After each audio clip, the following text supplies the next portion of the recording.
Olá, gente querida! Hoje é sexta-feira, a primeira sexta do mês de maio, dia 6 de maio.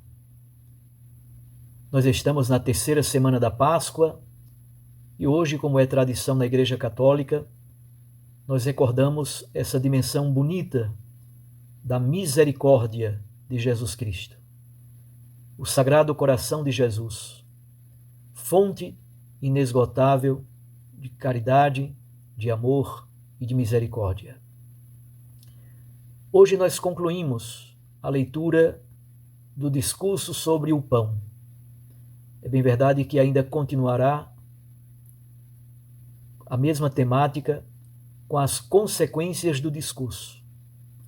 Mas o discurso propriamente dito termina hoje.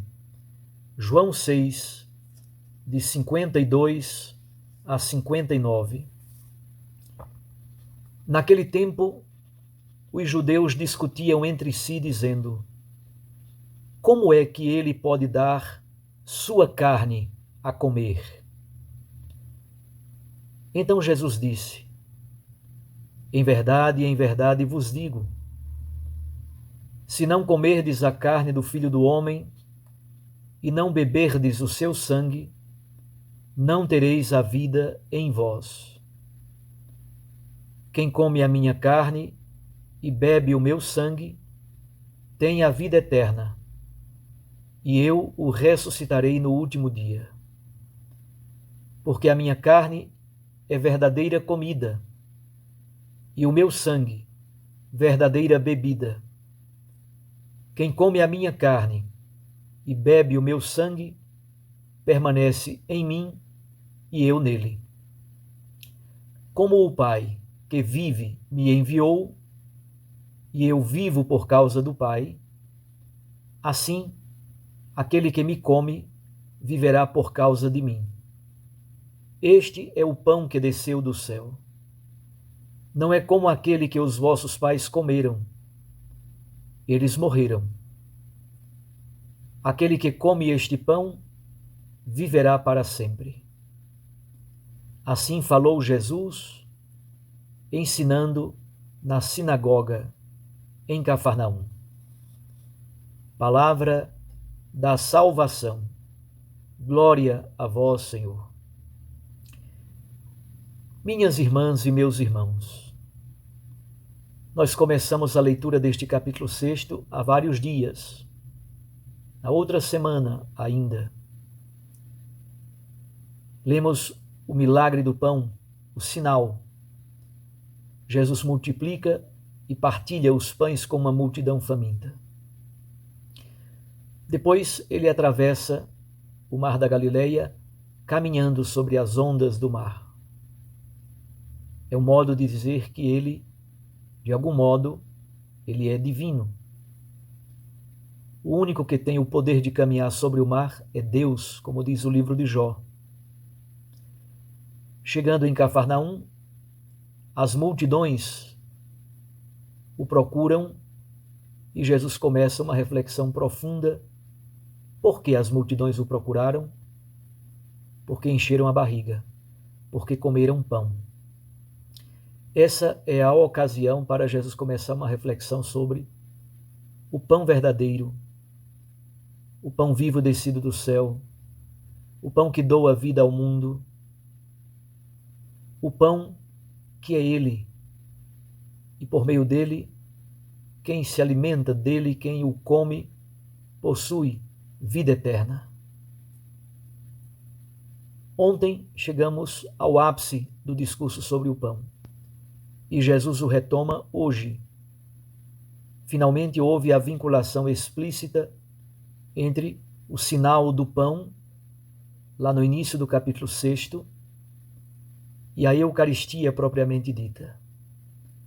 Então, o discurso do pão da vida tem como objetivo coligá-lo com a temática da Eucaristia. É bonito perceber que no Evangelho de João, ele não narra a instituição da Eucaristia, naquela ceia que Jesus realiza no cenáculo. Não narra. João substitui a narrativa da instituição da Eucaristia pelo lava-pés. João se preocupa com a prática eucarística, ser pessoa eucarística, tornar-se serviço, amar, servir, ser o último dos últimos.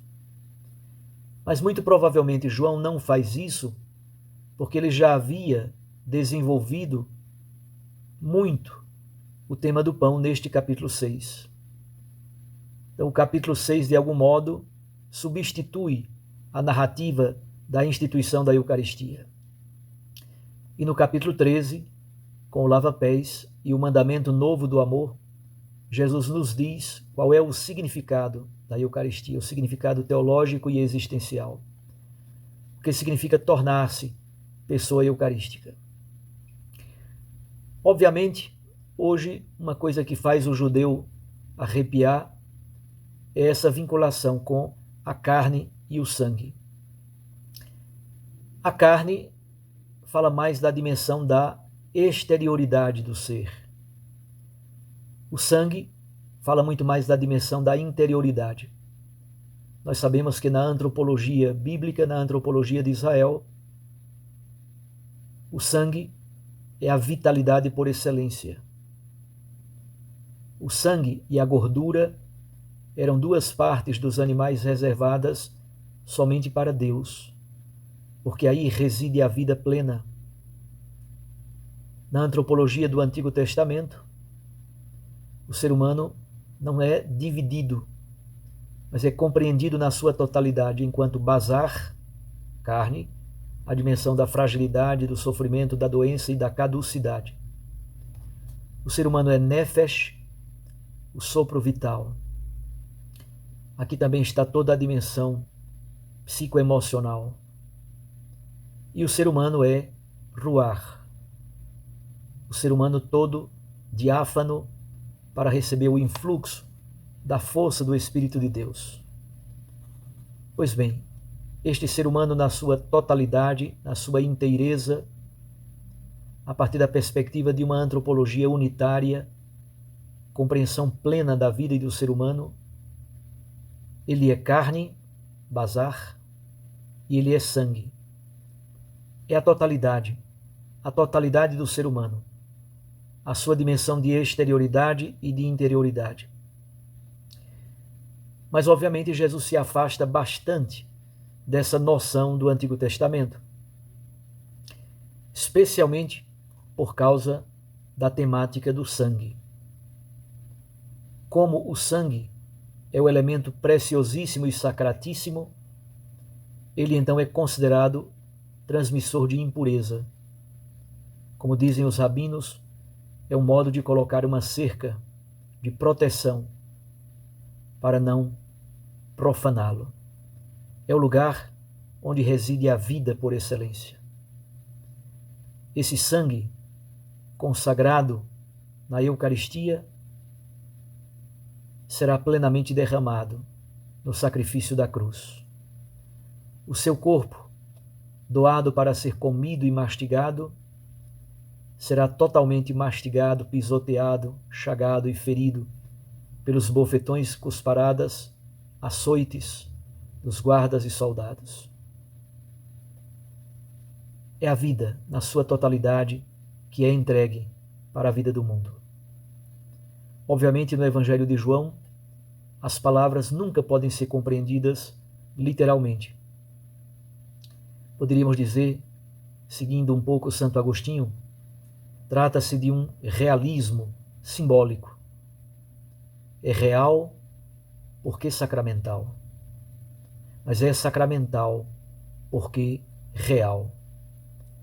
É muito interessante como no texto de hoje há uma insistência enorme no campo semântico da vida, vida eterna, viver, em oposição a morrer.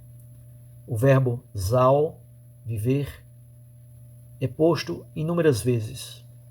Também o substantivo vida, zoe. Jesus quer exatamente nos dizer que quem permanece, outro verbo fortíssimo no Evangelho de João, quem permanece nele, quem come a carne dele, quem bebe o seu sangue, permanece nele e Jesus permanece na comunidade. E essa comunidade possui vida, porque se alimenta do próprio corpo de Cristo doado pela vida do mundo. Desta forma, quem se alimenta da Eucaristia, torna-se Eucaristia. Quem se alimenta deste pão sagrado e permanece nele, torna-se pão doado para a vida do mundo. Quem bebe o sangue de Cristo, derrama o seu sangue, doa o seu sangue, doa a sua vitalidade, doa a sua energia, a sua força vital. Tudo é entregue pelo reino. Como é belo, meus irmãos, como é belo esse texto. Sabemos que as consequências serão terríveis. Os judeus não conseguem compreender o que Jesus quer dizer com doar a carne e o sangue para ser comido e bebido. Nós que cremos, acolhemos essa verdade.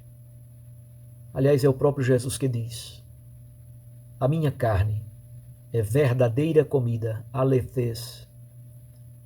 O meu sangue é verdadeira bebida. Assim, a vida doada por Cristo, na sua condição existencial e sobretudo no mistério da cruz, se torna sacramentalmente vida doada no pão e no vinho. O real é sacramental, o sacramental verdadeiramente é real. Que a Eucaristia nos converta e que aproveitemos a reflexão sobre este capítulo 6 do Evangelho de João e nos preparemos para vir a Recife, em novembro, participar do 18º Congresso Eucarístico Nacional. Vamos refletir exatamente sobre essas temáticas. Pão em todas as mesas. Cristo, pão do mundo, doado para a vida da história. Cristo doado, entregue, macerado e pisado na cruz, doado como alimento, para que também nós entreguemos a nossa existência pela justiça, pela verdade, pelo perdão, para que o mundo tenha vida. Um grande abraço a você. Fique com Deus e com sua Mãe Maria Santíssima. Eu os abençoo. Em nome do Pai, e do Filho, e do Espírito Santo. Amém.